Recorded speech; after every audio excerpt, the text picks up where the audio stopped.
মানে কৰিবলগীয়া হ'ল আছে বহুতবিলাক কাৰণ যিহেতু এই নামতি পঞ্চায়ত আজি 91 চনৰ পৰা আজিলৈকে মানে কংগ্ৰেছৰ এজ এ দুৰ্গ হিচাপেই ইয়াত বিবেচিত হৈ আহিছে আৰু 91 চনৰ পৰা ইয়াত তাৰমানে বেলেগ দলে ইয়াত এতিয়ালৈকে দখল কৰা নাই।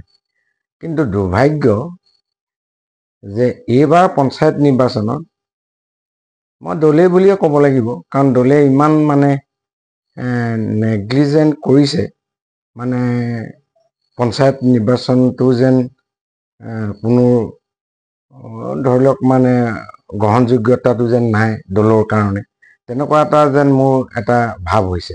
আৰু যেনেকৈ হওক নহওক দলে অন্ততঃ এইটো এটা ষ্টেপ ল'ব লাগিছিলে, কাৰণ কেলে পঞ্চায়ত নিৰ্বাচনত আৰু দলে তেনেকুৱা কোনো দলীয়ভাৱে কোনো মানে ৱাৰ্ড মেম্বাৰে হওক বা AP মেম্বাৰে হওক বা জিলা পৰিষদতেই হওক তেনেকুৱা কোনো ধৰণৰ ষ্টেপ লোৱা দেখা হোৱা নাই, বা তেনেকুৱাকৈ বেনাৰ পোষ্টাৰৰ পৰা আদি কৰি এইখিনি যিখিনি দলীয়ভাৱে যিখিনি সহায় সহযোগ আগবঢ়ায় অন্ততঃ সেইখিনি আমি দেখা নাই এইবাৰ। গতিকে এই নিৰ্বাচনটোত মই অন্ততঃ AP মেম্বাৰ হিচাপে মানে খেলাত যথেষ্টখিনি মোৰ অসুবিধা হৈছে।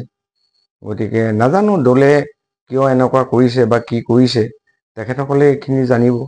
আৰু সেইকাৰণেই মই ভাবিছোঁ যে যিহেতু ইমান কষ্ট পাইছোঁ, গতিকে পৰৱৰ্তী পৰ্যায়ত হয়তো ইয়াত থাকি হয়তো বেছি কষ্ট পাবলগীয়া হয়তো হ'বও পাৰে। গতিকে সেইকাৰণে মই ভাবিছোঁ যে মোৰ যিটো বিষয়ভাগ মানে সাধাৰণ সম্পাদক হিচাপে বা জেনেৰেল ছেক্ৰেটাৰী হিচাপে মই আজি পদত্যাগ কৰিবলৈ মই বাধ্য হৈছোঁ। মই পদত্যাগ পত্ৰ প্ৰেৰণ কৰিছোঁ মই আমাৰ সভাপতি মহোদয়লৈ। যিহেতু মোৰ তেনেকুৱাকৈ হোৱাটছআপ কৰিব পৰাকৈ মোৰ মোবাইল নাই, মই বেলেগৰ যোগেদি মই সভাপতিলৈ মানে প্ৰেৰণ কৰিছোঁ। মই ক'ম এইটো ঠিক যে মই যদি আগতে কৰিলোহেঁতেন তেতিয়া হয়তো বিভিন্নজনে ধৰি লওক বেলেগ ধৰণেও কথা ক'লেহেঁতেন বা উলিয়ালেহেঁতেন, কিন্তু মই দলীয়ভাৱে দলক মই ভাল পাওঁ কাৰণে দলীয় হিচাপে মই যিখিনি কৰিব লাগে, যিমান কষ্ট স্বীকাৰ কৰিব লাগে, মই গোটেইখিনি কষ্ট স্বীকাৰ কৰি শেষতহে মই মানে নিৰ্বাচন ময়ো চিন্তা কৰিছিলোঁ যে নিৰ্বাচনটো শেষ হোৱাৰ পিছতহে মই সাধাৰণ সম্পাদকৰ পৰা যাতে মই তেতিয়াও চিন্তা কৰিছোঁ যে মই পদত্যাগ কৰিম। মই এতিয়াও সাধাৰণ সম্পাদকৰ পদৰ পৰাহে মই পদত্যাগ কৰিছোঁ বা পত্ৰ প্ৰেৰণ কৰিছোঁ। হয়, মই শিৱসাগৰ জিলাৰ সাধাৰণ সম্পাদক আছিল।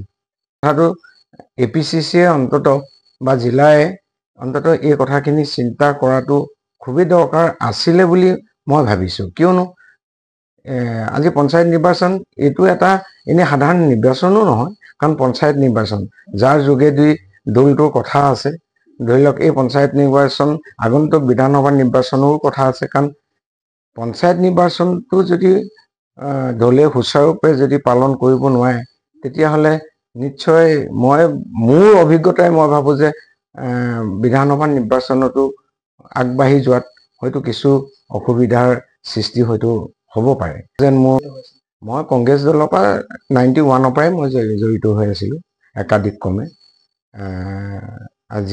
আজি পৰ্যন্ত মই কংগ্ৰেছ দলত মানে 91ৰ পৰাই মই জড়িত আছিলোঁ আৰু এজন নিষ্ঠাৱান কৰ্মী হিচাপে মই কাম কৰি গৈছিলোঁ।